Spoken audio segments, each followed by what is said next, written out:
Assalamualaikum warahmatullahi wabarakatuh. Kami dari kelompok 9 morfologi akan menampilkan pembahasan kami, yaitu tentang perubahan bentuk kata dalam bahasa Indonesia. Yang pertama akan dibacakan oleh saya sendiri, Aisyah Carly, dengan nomor NPM 1962100601. Jadi, yang pertama ada analogi. Menurut Mushlich, analogi merupakan salah satu cara pembentukan kata baru. Yang disebut analogi adalah suatu pembentukan bahasa dengan meniru contoh yang sudah ada. Dalam suatu bahasa yang sedang tumbuh dan berkembang, pembentukan kata-kata analogi sangat penting sebab pembentukan kata baru dapat memperkaya perbendaharaan bahasa, menyatakan laki-laki, menyatakan perempuan.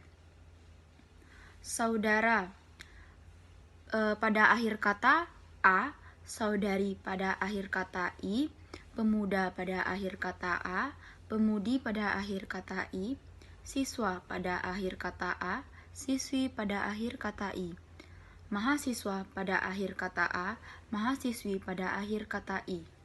Fonem A dan I yang terletak pada akhir kata mempunyai fungsi menyatakan perbedaan jenis kelamin laki-laki dan perempuan. Karena bentukan-bentukan seperti itulah, dalam bahasa Indonesia terdapat bentukan baru. Selain bentuk baru seperti di atas, ada pula deretan kata yang sudah lama kita jumpai. Misalnya, sastrawan, wartawan, hartawan, dan bangsawan. Selanjutnya ada kontaminasi. Menurut Mushlich, dalam bahasa Indonesia, kata kontaminasi sama dengan keracunan. Kata racun berarti campur aduk, tumpang tindih, kacau. Kata racun, keracunan, sebagai istilah yang berkaitan dengan pencampuradukan dua unsur bahasa, imbuhan kata, frase, atau kalimat yang tidak wajar. Ketidakwajaran yang menunjukkan bentuk racun itu, khususnya bentuk kata, diuraikan sebagai berikut. Kata 1, dinasionalisirkan, dan 2, dipublisirkan.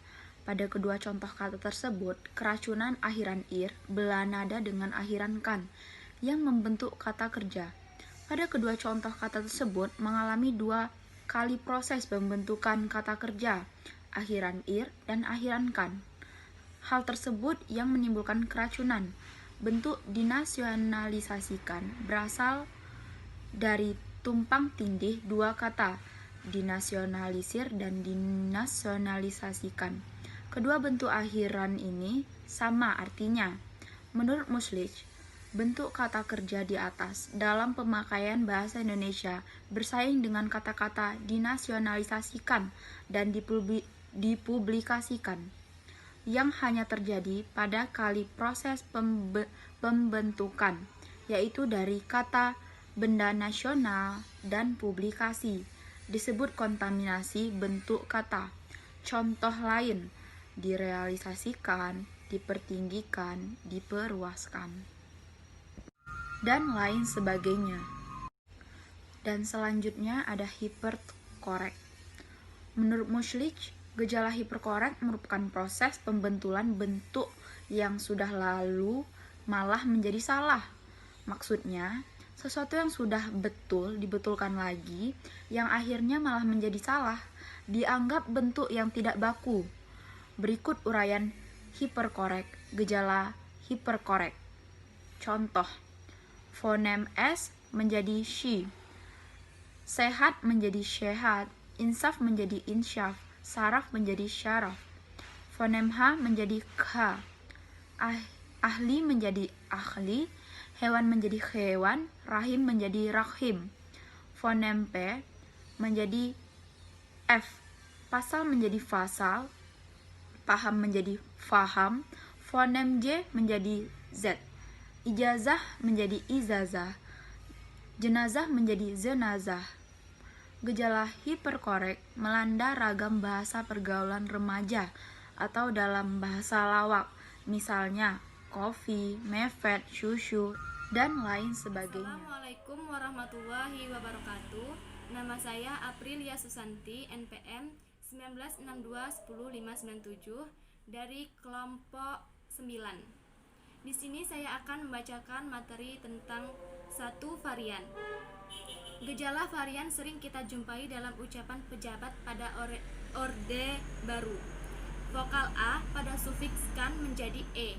Misalnya, direncanakan menjadi direncanakan, digalakan menjadi digalakkan, diambilkan menjadi diambilkan, membacakan menjadi membacakan, membanggakan menjadi membanggakan, berdasarkan menjadi berdasarkan.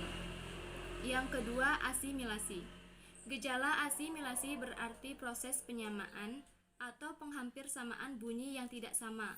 Misalnya, al-salam menjadi as-salam menjadi asalam. Immoral menjadi immoral menjadi immoral. Mertua menjadi mentua.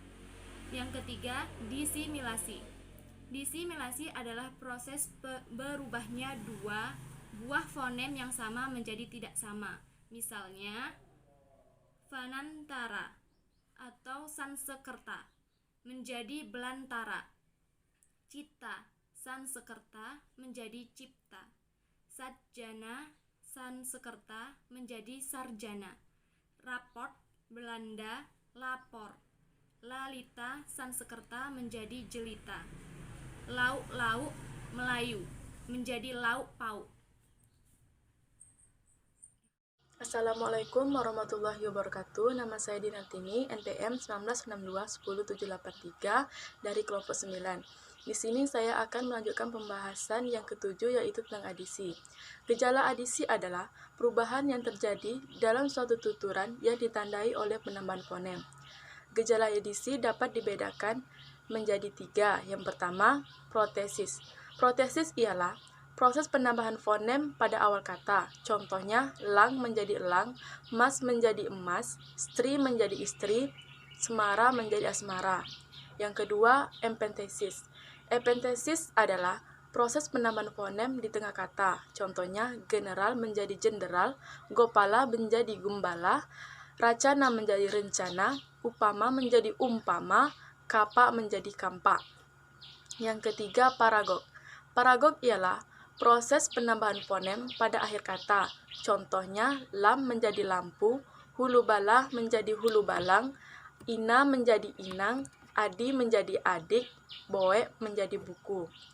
Yang ke-8 ada reduksi. Gejala reduksi ialah peristiwa pengurangan fonem dalam suatu kata. Gejala reduksi dapat dibedakan atas. Yang pertama, afresia. Afresia ialah proses penghilangan fonem pada awal kata. Contohnya, ubawasa puasa, uelociper sama juga dengan sepeda, telentang sama dengan tentang, tatapi sama dengan tetapi, anak hiaksa menjadi jaksa. Yang kedua, sinkop. Sinkop ialah penghilangan fonem di tengah-tengah kata. Contohnya, utpati menjadi upeti, listuhayu menjadi lituhayu, sahaya menjadi saya, kelamarin menjadi kemarin, bahasa menjadi base. Yang ketiga, apokop. Apokop ialah proses penghilangan fonem pada akhir kata. Contohnya, pelangit menjadi pelangi, posesiva menjadi posesif, import menjadi impor, empu laut menjadi pulau. Yang ke-9 yaitu metatesis. Metatesis adalah suatu pertukaran kata yang fonem-fonemnya bertukar tempat. Contoh, rontal menjadi lontar, beting menjadi tebing, kelikir menjadi kerikil, banteras menjadi berantas, almari menjadi lemari, apus menjadi usap sapu, lebat menjadi tebal. Assalamualaikum warahmatullahi wabarakatuh. Saya Erinda Aisyara dari kelas 3B. Utusan dari kelompok 9 akan menjelaskan tentang diftongisasi, monoftongisasi, dan anaptiksis. 1. Diftongisasi adalah perubahan bunyi vokal tunggal monoftong menjadi dua bunyi vokal atau vokal rangkap diftong secara berurutan. Perubahan dari vokal tunggal ke vokal rangkap ini masih diucapkan dalam satu puncak hingga tetap dalam satu silaba. Contohnya, saudara menjadi saudara, suro menjadi surau, pulau menjadi pulau, pete menjadi petai. 2. Monoftongisasi adalah perubahan dua bunyi vokal atau vokal rangkap diftong menjadi vokal tunggal monoftong. Peristiwa penunggalan vokal ini banyak terjadi dalam bahasa Indonesia sebagai sikap pemudahan pengucapan terhadap bunyi-bunyi diftong.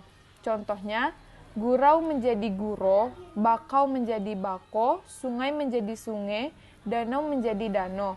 Monoftongisasi ini adalah bentuk kebalikan kata dari diftongisasi tadi. Ketiga ada anaptiksis. Anaptiksis adalah perubahan bunyi dengan jalan menambahkan bunyi vokal tertentu di antara dua konsonan untuk memperlancar ucapan. Bunyi yang biasa ditambahkan adalah bunyi vokal lemah. Contohnya, putra menjadi putera, putri menjadi puteri, slok menjadi seloka, chandra menjadi candera, serigala menjadi serigala. Apabila dikelompokkan, anaptiksis ini ada 3 jenis, yaitu protesis, apentesis, dan paragok. Protesis adalah proses penambahan atau pembubuhan bunyi pada awal kata. Contohnya, empu menjadi empu, mas menjadi emas, tik menjadi ketik.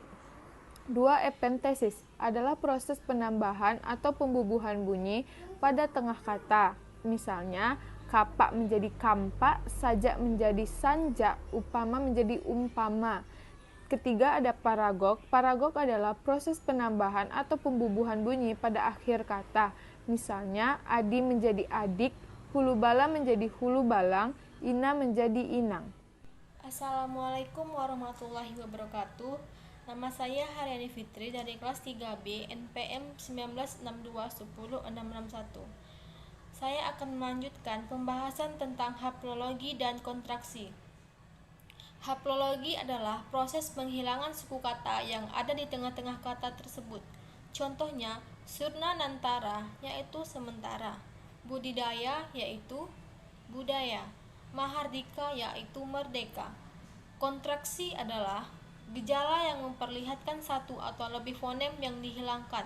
Contoh, perlahan-lahan menjadi pelan-pelan, bahagianda menjadi baginda, tidak ada menjadi tiada, tapian nauli menjadi tapanuli. Sekian dari pembahasan saya. Assalamualaikum warahmatullahi wabarakatuh.